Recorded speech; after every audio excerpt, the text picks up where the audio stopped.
Welcome to FFRF's Ask an Atheist. I'm Andrew Seidel, the Director of Strategic Response here at the Freedom From Religion Foundation. I'm going to get my words right, too. Go home, Bible, you're drunk. That's the new name of a podcast from the Irreverent Network, and I was fortunate enough to be on this really fun little show a few episodes back now. It inspired the love letter that I wrote to ex-vangelicals that we did an episode on Ask an Atheist a little while ago. And today, the hosts of that podcast, Go Home Bible, You're Drunk, are joining me. Tori Douglas is a writer, speaker, educator, and activist. She created White Homework, which is a curriculum designed to help people create their own personalized anti-racism plan. The courses were developed as a response to the hundreds of requests she got from individuals asking, I don't want to be racist, but what do I do? Prior to this, she worked in higher ed, doing recruitment for underrepresented minorities in STEM. Justin Gentry is Tori's co-host on Go Home Bible, You're Drunk, and he's a podcaster and a writer by night and a project manager by day. Before that, he was a minister for 10 years in the conservative evangelical churches, working exclusively for white Republican Jesus, as he puts it. Now a self-described atheist, he creates content for people and ministry professionals who are deconstructing their faith and hopes to make that more accessible, to show kind of the humor and the joy in unlearning what you were always taught. So Tori and Justin, welcome to the show. Thanks for having us on. Yeah, it's my pleasure. I'm glad that I can return the favor after having been on your show. It was a really fun time. Can you remind everybody, Tori, what an ex-vangelical is? It's something we're going to talk about a little bit. Yeah, absolutely. So the term ex-vangelical came around, it was coined by Blake Chastain, but we wanted like a language, right, for the people who are leaving evangelical spaces, and kind of like this conservative religious American ideology that is so prevalent in our country. And so, yeah, it took a minute, and now it seems to have kind of taken off as a label. And evangelicals are a little bit upset at this point that ex-vangelical is a thing, as they should be. I'm fine with this. So, but yeah, it's just basically a label for people who have left like white American evangelicalism. And sometimes people leave and go to like other places like on the religious spectrum. Sometimes people leave and go to atheism or agnosticism. And, some people leave and they don't really have an identity that they choose in terms of religion. It's just like, I used to be this and I'm not anymore. So it's not really about where you end up, right? It's a label about where you've come from and like the ways I think that you've kind of grown and evolved. And it really does seem to be, since you left that space. It seems to be becoming like a community too. I mean, there's these vibrant stories that you all tell about your experience and really come together over that.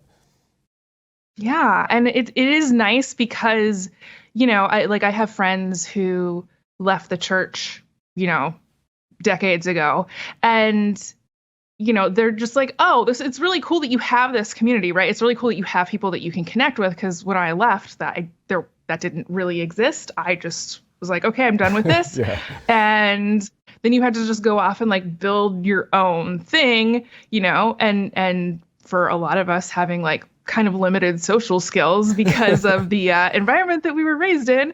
It can be a lot of work. So it's nice, like the internet at least has kind of provided a space for people to connect and build community. And I think that that's a really kind of incredible component of the kind of exodus that we're seeing from white evangelicalism. The internet's not all terrible. And Justin, now you talked about deconstructing in your bio, and that's a big part of the ex-vangelical community. Can you tell people what you mean by that? Yeah, I think ex-vangelical being a very specific label, because saying you're formerly Christian that could be a lot of things. Mm-hmm. Formerly evangelical is a very specific thing, and deconstructing your faith can mean a lot of things to a lot of people. How I take it to mean is really asking those questions that you were not allowed to ask, and asking the questions about, okay, is the Bible inerrant? For people that may not know all of the insider language in Christianity, inerrant meaning it's like without error. It was given to us, and however it was received, and it's without error. Like, and when you're taught this your entire life, you start to get older and you begin to ask those questions, and sometimes those perk up and they come down and they come in waves. And then I would say deconstruction is when you start like, okay, I'm really going to start pulling at this thread and unraveling this sweater. And typically what happens is sometimes people unravel a little bit, and that's fine. But sometimes it completely falls apart. And having this ready-made community available, having a ready-made set of podcasts and resources and things for people as they're going through that process, because it is, I think, traumatic in some ways for people to begin to be like not fearing hell, but also fearing hell. And it's a very strange thing. I remember being like, I don't believe in hell, and I'm afraid of going to hell because I believe that. It's a very confusing time for a lot of people. And part of what we want to do, and I think part of what our overall network wants to do, is to help people through that process, because it does very much feel like you're being thrown off the ship and without even knowing how to swim. Wow. And we want to help people for that. It's a really interesting. The hell point in particular is really interesting, I think, because I've talked to, for instance, at an FFRF convention, which is for the most part full of atheists. I remember having a conversation with one FFRF member who he said he'd been an atheist for 40 years. He was 80 years old, and he was still afraid of hell. He knew it wasn't real. It didn't actually bother him when he thought about it, but he would still wake up having nightmares about it and cold sweats about it because of that trauma that you just talked about. Mm-hmm.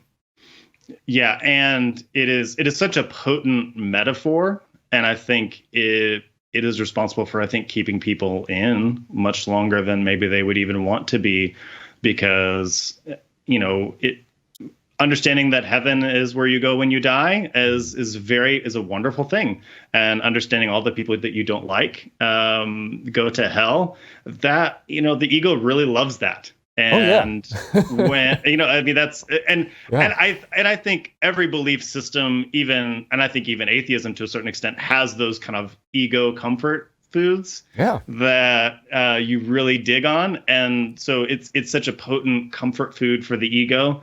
To be like, at the end, I end up in the good place. Everyone I don't like ends up in the bad place. And giving that up consciously or subconsciously is a very difficult process, because it's a very sticky belief.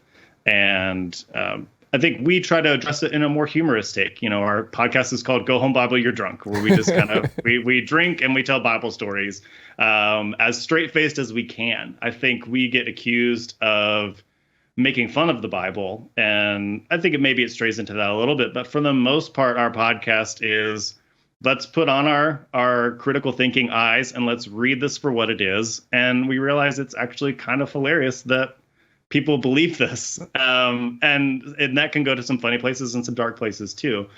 And we enjoy the freedom to be able to explore that. I mean, this is one of the things that I think is really interesting about your podcast. I've noticed that a lot of people who deconstruct kind of start with the Bible.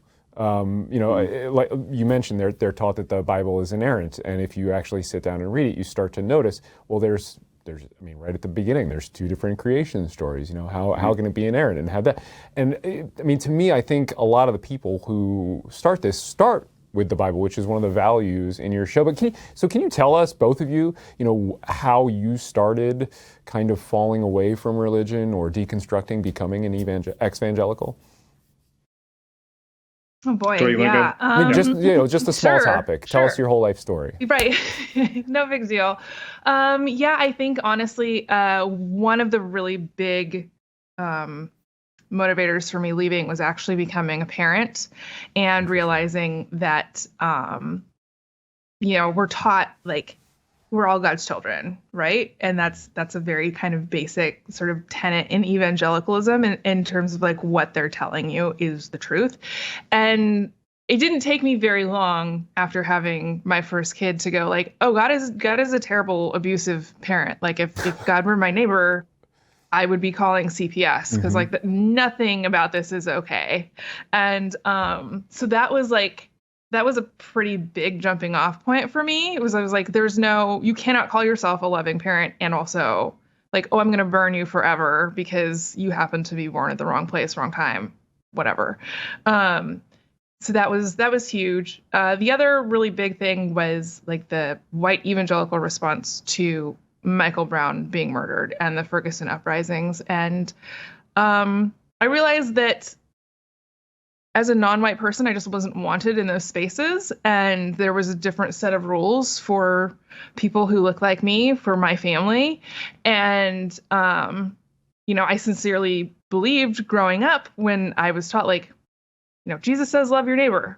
Okay, I'm totally into that. That's great. That's wonderful. And then, but as soon as it's like, oh, well, this black teen may have stolen some cigarettes. Yeah. That's off the table. Like that's the line. Like that's where it's too far. And so I was like, oh, this isn't a safe place for me. And, these people clearly do not want me here. They have no problem stating that out loud in public.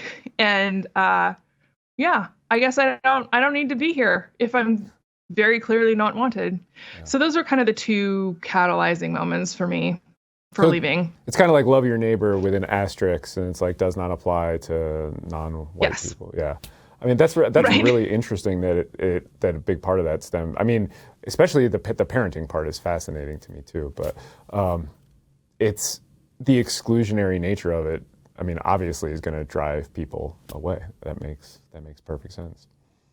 Justin, what about you? I think. Oh, go ahead. No, go ahead. Oh, go ahead. No, go ahead. Oh, I was just going to say, like, because like Justin was talking about this kind of fear-based system, right? It's like they do make you terrified to leave, right? Yeah. And that is just playing on evolutionary biology and our fear of being excluded from a group because that was something that we needed to survive. Yeah. And so I think that, there's definitely like that, seeing that, but going, okay, well, it's not necessarily like I have to stay in this group, even though these people are treating me like shit. Right. I was like, this is a thing that I don't have to do. Like, I don't have to remain in this space. And I think that having this like really kind of awful racist response from people that I knew and my pastors, and that made it a little bit easier, I think, for me to leave, like going like, oh, this isn't a space where I'm wanted. But I think that, it can be really, really hard just because we're wired, just because of evolution, to not want to leave these communities that we're raised in. Yeah. Mm-hmm. And that's what brought humans to this level, that sort of society. So, I mean, Justin, tell us about your story. You were deep in it. You were in the ministry. So, I mean, that's a pretty far way to deconstruct, I guess. Yeah. I will say, being a white heterosexual man, white evangelicalism was very good to me. And it was tailor-made for me. But I think even as a kid, I had a very strong sense of justice and fairness and inclusion, given to me by Jesus, by the way. And so I think it was seeing these lines being drawn, and there is a quote, I'm going to butcher the quote, and I can't remember who said it, but it basically, it says, whenever, Christians draw a line to separate people, Jesus is on the other line protesting against them. I forget exactly who said it, but I heard that many years later, and I realized that's kind of what I kept doing. I got into ministry, I think, in large part because I felt like the church could be reformed, and I wanted to protect people, particularly teenagers, from religious people and from religious bullies, if you want to use that word. And so, like, seeing that line drawn, okay, I'm going to cross on the other side. And then that extended to the LGBTQ community. At a certain point, my decision was somewhat theological, but it was much more justice driven in the sense that I feel like these lines are being drawn and these people are being excluded and harmed with this terrible theology. And I don't feel like I can be a part of this. So I kind of moved the lines out. And then that happened with indigenous communities and Black communities as well. And I kind of kept moving away from this kind of white evangelical center until, my experience very much was initially I left the church because I felt like Jesus walked out the door with me. And it was only later that I began to really deconstruct some of the more core tenets of Christianity. But my journey was very much a Christian one in the sense that this church, this thing I'm working for, does not represent Jesus in any tangible way. And at a certain point, I can't be a part of it.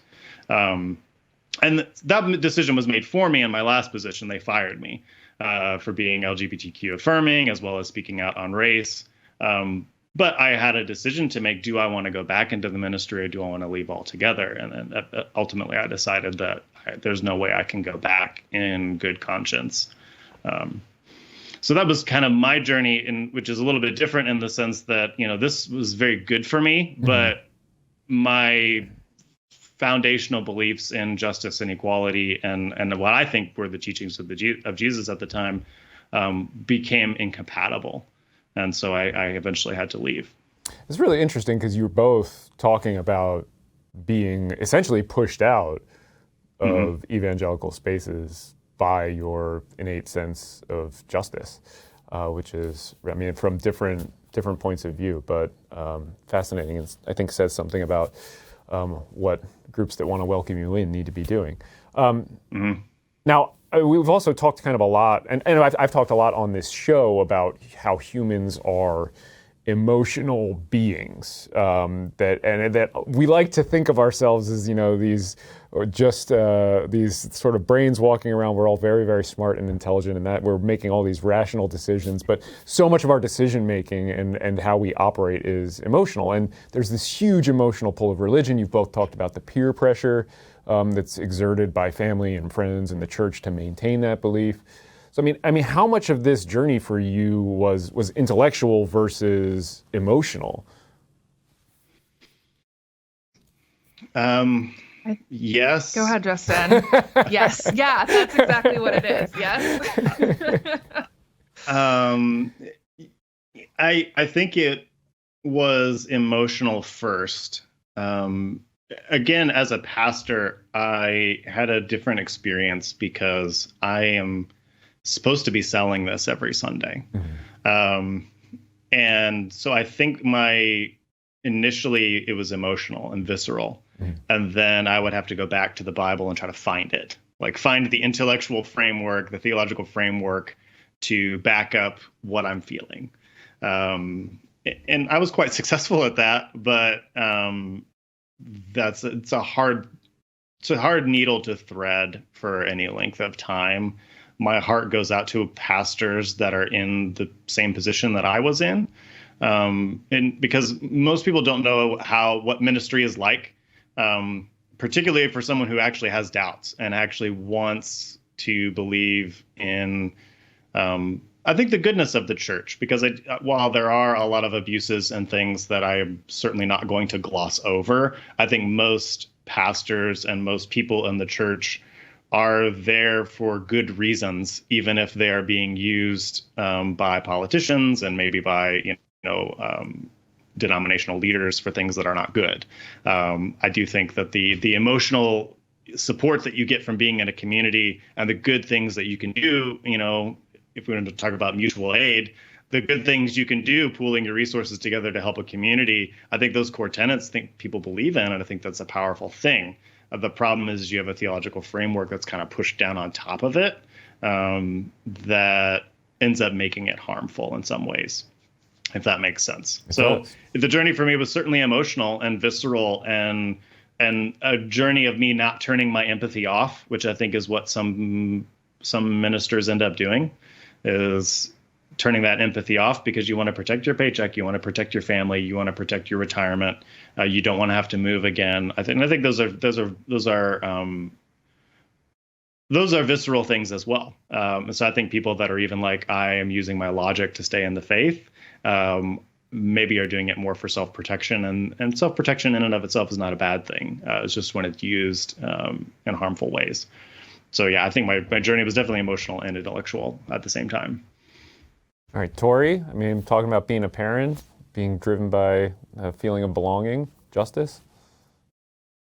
Yeah, absolutely. I definitely there was definitely a huge kind of intellectual component for me, because as I was having these conversations like with friends, and just kind of going through this process, I also started taking some science classes at the local community college because I was homeschooled K through 12. I never had an actual like science class in my life, right? It's all like this biblical propaganda, Ken Ham bullshit.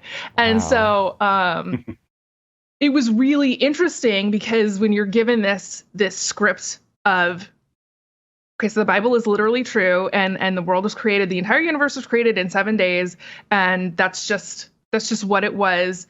And so you can choose the Bible or you can choose science, and it's presented as like these are kind of equivalent. Both of them require faith. And so actually having a biology class where I was like, oh no, like this is very systematic. This is very clearly laid out. There's all of this evidence that's been compiled over centuries at this point, right?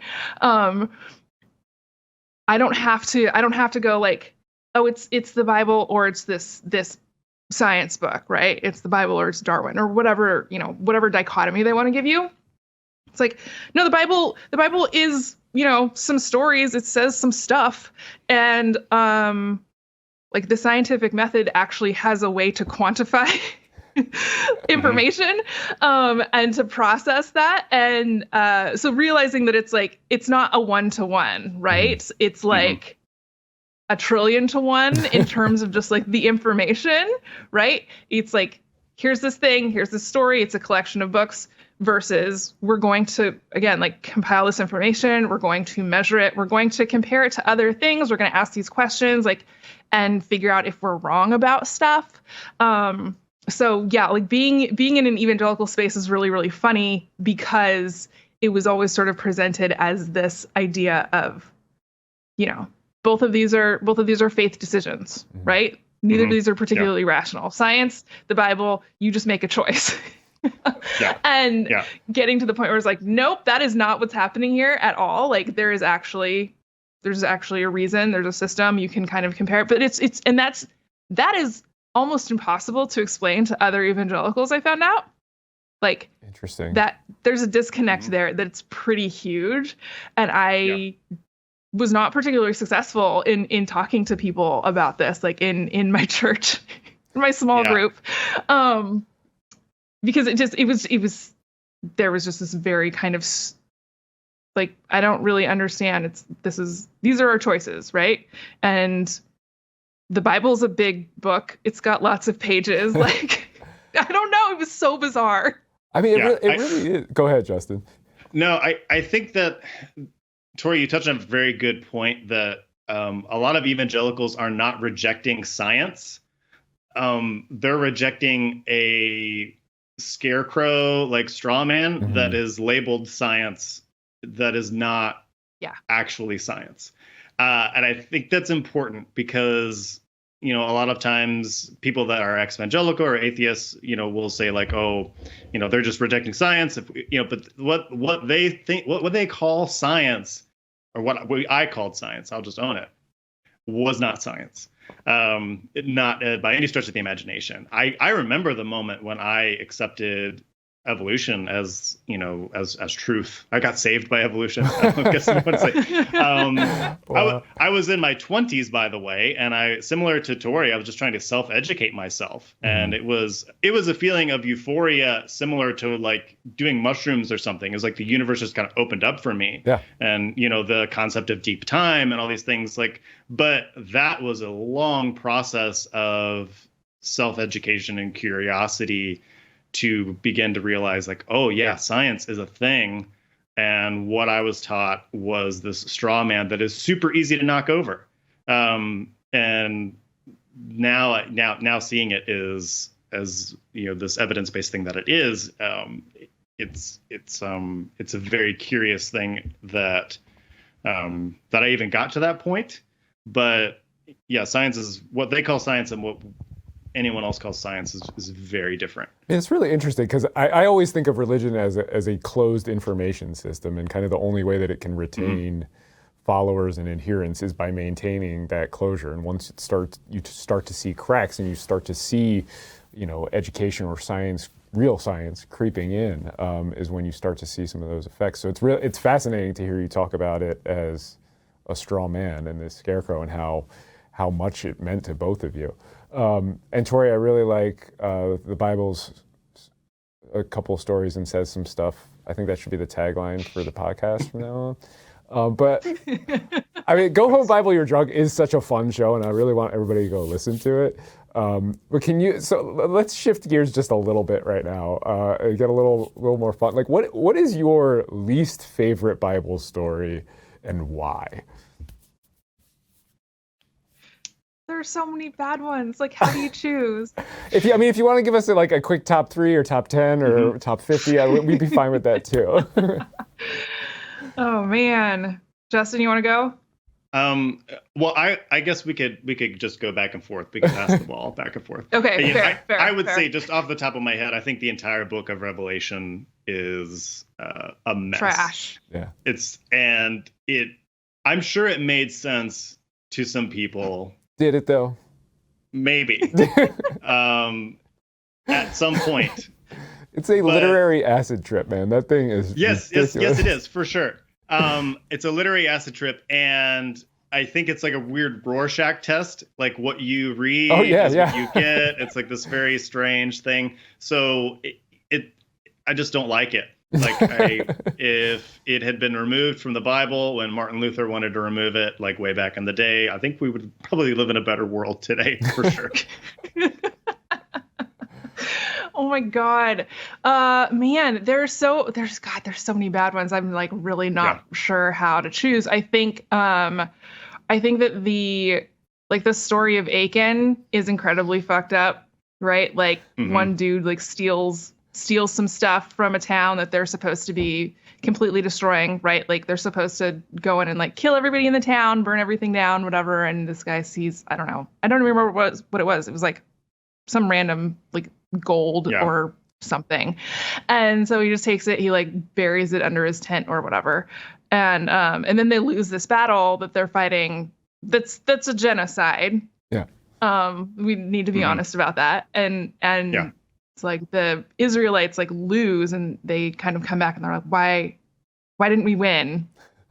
And it was like, because it's like somebody was sinning. And then it ends up being like this thing where like the earth opens up and swallows like Achan and his entire family, which I'm like, everything about this is fucked. Like, and it's everything always always the family too. It's never just the perpetrator. Perpetrator in this case, right? It's like get them all. It's ridiculous. And I have a theory that Achan, I just think that people's theology and morals are so messed up by stories like that. Yeah, absolutely. Well, I have a theory that Achan was just the one that got caught. And everybody was doing it. Yeah, he was a scapegoat. I mean, it's the definition of a scapegoat. Well, let me ask the question in a slightly different way too, because as you were saying that, this is actually what I want to know. I want to know, what story did you reread as you were deconstructing or after you were an ex-vangelical, and you were like, oh my God, that story is actually really terrible. Like, you thought it was perfectly normal and fine, and then you realized actually that this is a story of a genocide. I can't believe like we took this as a moral teaching. Is there any story like that stands out for you? Yeah, I think generally the whole like how Mary got pregnant thing. I think that one started really bothering me at a certain point. Just because it seemed like this is a violation of this woman's consent and bodily autonomy to just have an angel show up and say, hey, surprise, you're pregnant and it's God's baby. But nothing weird happened. And there's a lot going on in that story. She's like, I may it be to me as you have said, I guess. As you do when an angel shows up and tells you you're pregnant. So there's just so much weird going on there, and I even remember bringing it up even when I was in the church, and people were like, and the ethic is, well, if God did it, it's not immoral. Yeah. And that ethic is a thread throughout Scripture. That you do see that in Joshua when like, hey, we're commanded to kill everybody, and because God said to do it, it's okay. And that's super problematic when you begin to apply that to your daily life. So that one was one that stuck out to me pretty early on as this is problematic. Yeah, that one's a fun one to think about because you can approach it from so many different ways, and it's never good. It's like, yeah, or like maybe Mary, like, you know, was just being like a human being, and then was like, oh no, sorry Joe, God did it. Just you better believe that. Like, I mean, there's so many different ways you can go. Yeah. Anyway, Tori, what about you? Is there one that sticks out for you? I think the story of Noah is taught to you as like this very normal thing, and it's not. It's just not. I'm like, why are we teaching this to children? I mean, I think that we say this every single episode, honestly. Like, why were we taught this as children? Like, that was the wrong decision. The Bible is not for children. So, no. But yeah, I think Noah was something that's like one of the first ones that you get when you're like 3, 4, 5 years old. And it's like, oh, God is not the good guy. Yeah. I'm not sure what you're reading here, but this is not a story about like this deity who is doing good or trying to preserve holiness or righteousness or whatever. It's like, no, you fucked up and then you just decided to flush the toilet. Like, because you didn't want to take responsibility for the things that you failed to think through when you started this whole little experiment. Yep. So, I mean, why is it like that? I remember learning that in Sunday school very, very young. I mean, it must just be the animals, right? And you can put the 2 animals walking up in the picture book, except that there was those other 7 pairs that then the clean animals that then Noah kills as soon as the flood's over too. Yeah, to appease God, which apparently flooding the earth was not enough. Yes. Like that God continued to need offerings. Like now burn stuff. Still have to kill and burn animals. Yeah. And the interesting thing about that story is that Noah gets drunk at the end. And in evangelicalism, that's always like, well, Noah sinned at the end. And when you start looking at it through that genocidal lens, like getting drunk makes sense. Like the survivor's guilt and just the whole like fucked up nature of that story. Give me a drink. Like, yeah, just getting completely so drunk that you're like, you know, have your ass out of your tent makes sense actually, and would be a normal human response. And so while I think the story is terrible, Noah's very human interaction becomes much more understandable when you aren't viewing the story through these rose-colored glasses that American Christianity tends to give to you. Yeah, and then we get the curse of Ham out of that story too. So that's not so great. Well, let me ask a different question now, and I'll answer first to give you a little time because this one's going to be much harder. This is you came to this show and you're going to face hardball questions here. So I mean, do you have a favorite Bible story? And mine, I think I told you this on the show. Mine is the story of the woman taken in adultery. I actually love this story in John 7 and 8. I just think the story itself is good, right? You have like Jesus is standing up to a mob who's attacking a woman for committing adultery, which we know at that time was probably just her being a normal human being. There's kind of this mystery, like what's Jesus writing in the sand? There's one of the all-time great lines in literature, right? Let he who is without sin among you cast the first stone. And then most fittingly, right, it's not original to the Bible. We know now that it was added later on. The language is different, all that. So that's mine. Now I've given you time to figure out your answer to this hardball question. What's your favorite Bible story? My favorite, honestly, is Zipporah. And the only reason I feel this way is because it's like, this didn't happen. But I really appreciate the fact that it's like, there's one time in the Bible, 1 or 2 times, I'm trying to think here, but this is the one time I can think of where God actually loses a fight.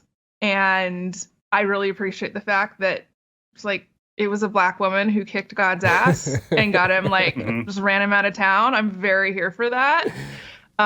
It is deeply fucked up still. Like, it's a fucked up story, but I like the moral in it. Yeah. Who doesn't? Yeah. Justin? Yeah. That's a good one. I think when Jesus tells the story of the Good Samaritan, I think that story still carries weight for me in a lot of ways. And it's this iconic story where, Jesus says, what is the greatest commandment is to love your neighbor as yourself. and which he's quoting from the Old Testament. This isn't original to Jesus. Most of Jesus' teachings are not original to him. Surprise.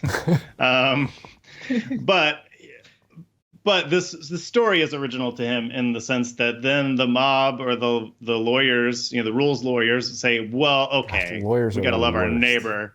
The theological lawyers, they say, okay, Jesus, we have to love our neighbor, but come on, who's our neighbor? Yeah.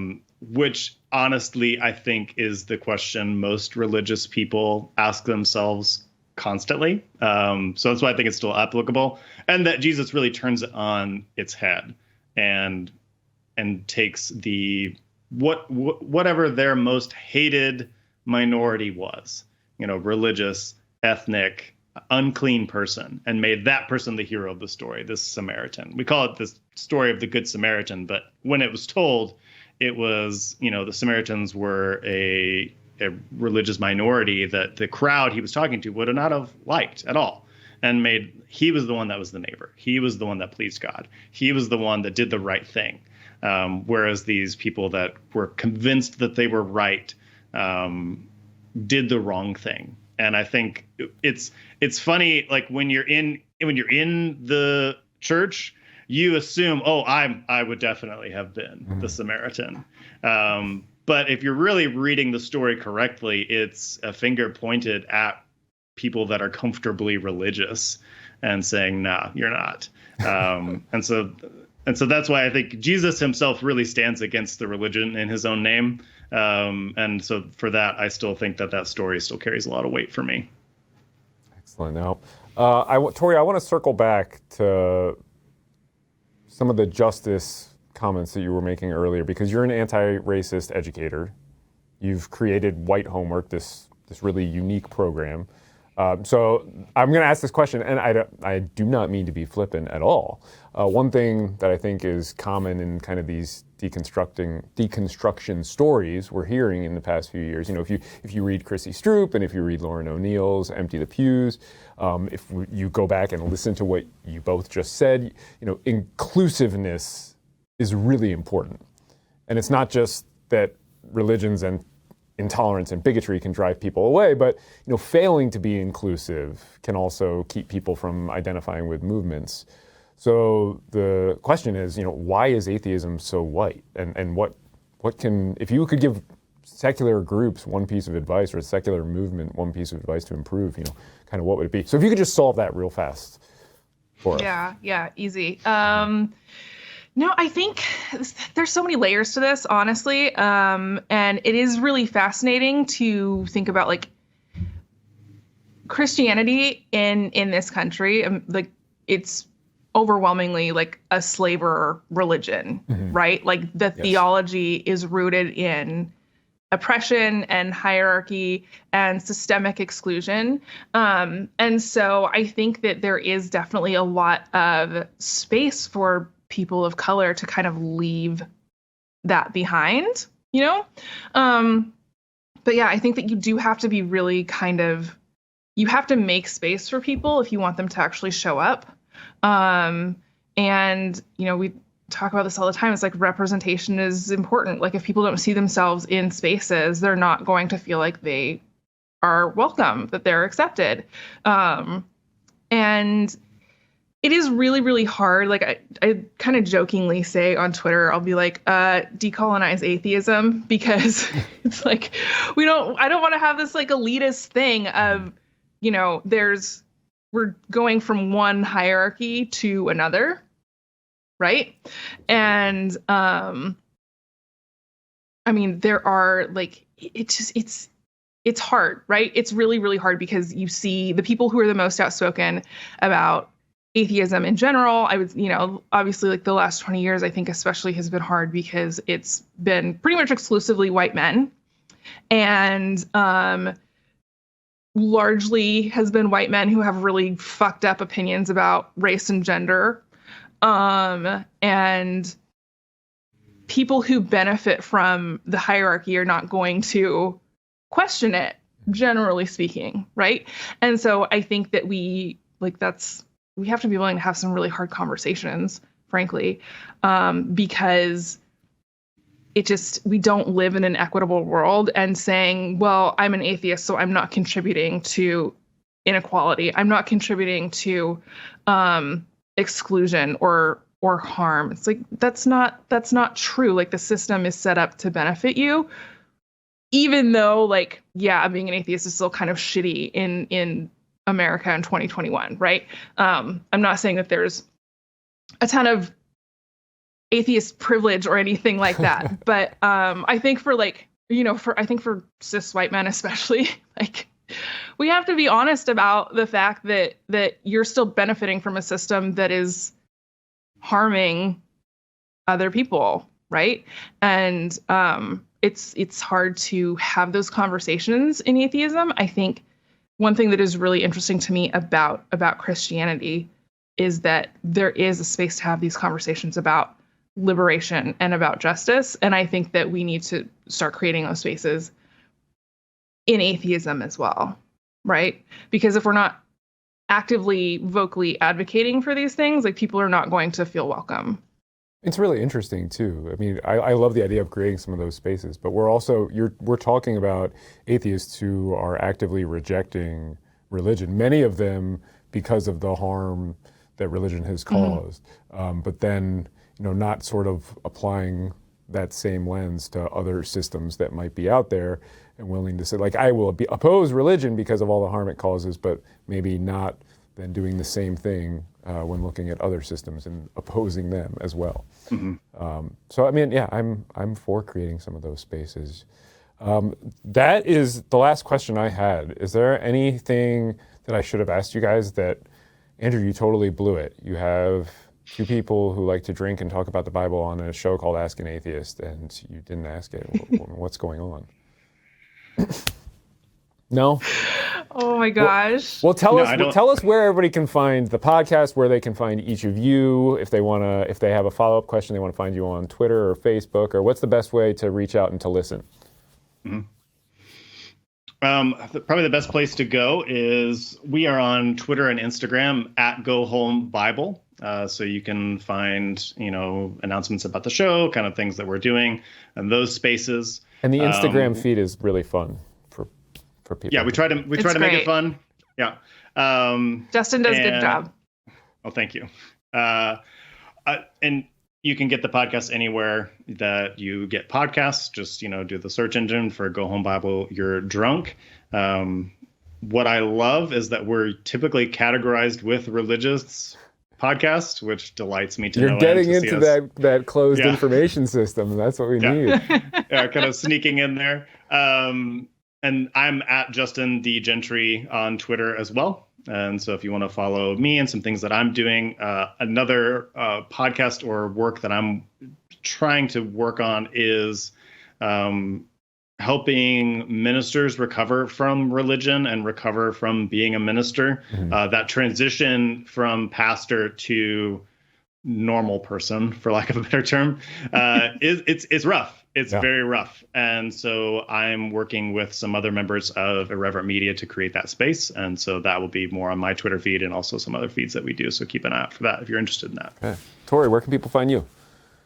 Yeah, I am on Twitter, Instagram at Tori Glass. You can also find my work at White Homework on both of those spaces. I have some essays and things like that, as well as like the White Homework courses on my website, which is just toriglass.com. So it's all pretty straightforward. We also probably need to form a sort of ex-vangelical homework, because you were both talking about how you missed out on all this important science stuff. Maybe we need to get together and do a curriculum for that. Anyway. Yeah, I'd be all about that. That'd be great. We'll figure that out afterwards, and then we'll do another show about it. All right. Yeah. But that is our show for this week. That is Ask an Atheist. Thank you all for joining us. Tori, Justin, thank you so much for coming on. Please go and give Go Home Bible, You're Drunk a listen. This weekend on FFRF's TV show, Free Thought Matters, we're going to be hearing from Debbie Allen, who's the executive director of the Secular Coalition for America. In this little clip, she describes how a well-intentioned piece of legislation the Religious Freedom Restoration Act, or Rifra, spun wildly out of control.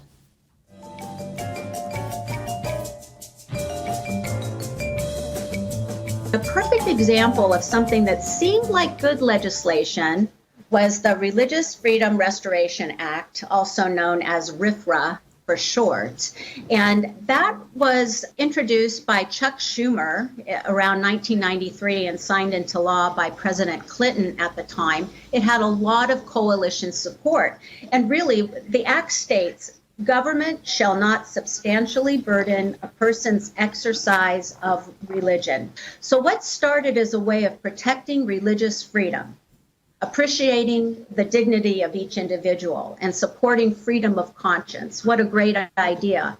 But what has happened in the years since? It has become a way of allowing people to claim religious freedom when they want to deny the rights of others on religious grounds. You can watch Free Thought Matters on TV stations around the country on Sunday mornings or on FFRF's Facebook and YouTube channels. And if you want more information about the Freedom from Religion Foundation, please check out our website, ffrf.org. We are going to go to a 2-week hiatus over the next 2 weeks because next week we are going to be at FFRF's National Convention in Boston. And then the following week is the run-up to Thanksgiving, and I'm not going to be here. Nobody else is either. So we will be back on December 1st with an all-new episode of FFRF's Ask an Atheist, and we will see you then.